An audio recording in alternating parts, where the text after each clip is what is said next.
আচ্ছা, সন্নিহিত কোণ অ্যাডজেসেন্ট অ্যাঙ্গেল বলা হচ্ছে যদি কোনো তলে দুইটি কোণের একই শীর্ষবিন্দু হয় এবং কোণদ্বয় সাধারণ বাহুর বিপরীত পাশে অবস্থান করে তবে এই কোণদ্বয়কে সন্নিহিত কোণ বলে।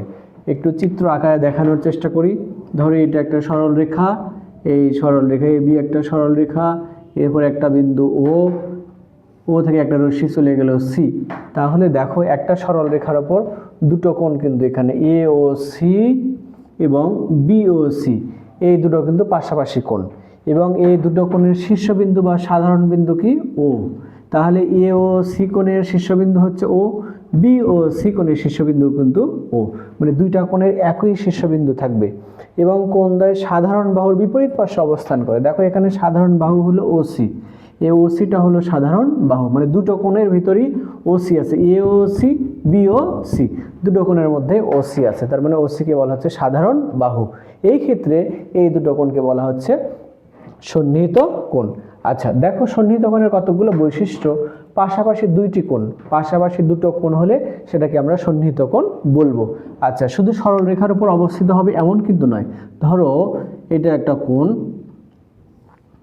আবার এটা একটা কোণ, দেখো এই কোণ আর এই কোণ কিন্তু সন্নিহিত কোণ। শুধু সরল রেখার উপর অবস্থান করলেই সন্নিহিত কোণ নয়, মানে দুটো কোণ পাশাপাশি থাকলেই সেটাকে আমরা সন্নিহিত কোণ বলবো। দুইটি কোণের একটি মাত্র শীর্ষবিন্দু বা প্রান্তবিন্দু বা সাধারণ বিন্দু থাকে, মানে দুটো কোণেরই কিন্তু একটা শীর্ষবিন্দু বা সাধারণ বিন্দু বা প্রান্তবিন্দু যেটাই বলো থাকবে। আর দুইটি কোণের একটি সাধারণ বাহু থাকবে।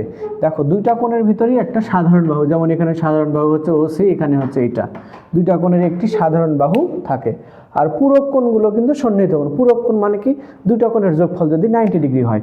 ধরো এইটা একটা 90 ডিগ্রি কোণ ছিল, সেটাকে আমি দুই ভাগ করলাম, এইটুকু হলো 20 ডিগ্রি, এইটুকু হলো 70 ডিগ্রি। দেখো 70 ডিগ্রি এবং 20 ডিগ্রি এই দুটো কোণ কিন্তু পাশাপাশি অবস্থান করছে, অতএব পূরক কোণগুলো সন্নিহিত কোণ। আবার সম্পূরক কোণও কিন্তু সন্নিহিত কোণ। দেখো এখানে চিত্র আকারেই আছে, এ ও সি এবং বি ও সি এই দুই কোণের সমষ্টি কিন্তু 180 ডিগ্রি, তার মানে সম্পূরক কোণগুলো সন্নিহিত কোণ। আবার দেখো বিপ্রতীপ কোণের পাশের কোণ সন্নিহিত কোণ। বিপ্রতীপ কোণ বোঝো তো, এই যে আমরা দুইটা সরল রেখা সেট করলাম, তাহলে এই কোণের বিপ্রতীপ কোণ কি, এই কোণ। দেখো বলা হচ্ছে বিপ্রতীপ কোণের, এটার বিপ্রতীপ হচ্ছে এটা, তাহলে এই বিপ্রতীপ কোণের পাশের কোণটাই হচ্ছে সন্নিহিত কোণ। মানে আমরা যদি বলি এই কোণের সন্নিহিত কোণ কোনটা, এইটা অথবা এইটা, তার মানে বিপ্রতীপ কোণের পাশের কোণ হলো সন্নিহিত কোণ। আশা করি তোমরা ক্লিয়ার হয়েছে। সবাইকে ধন্যবাদ।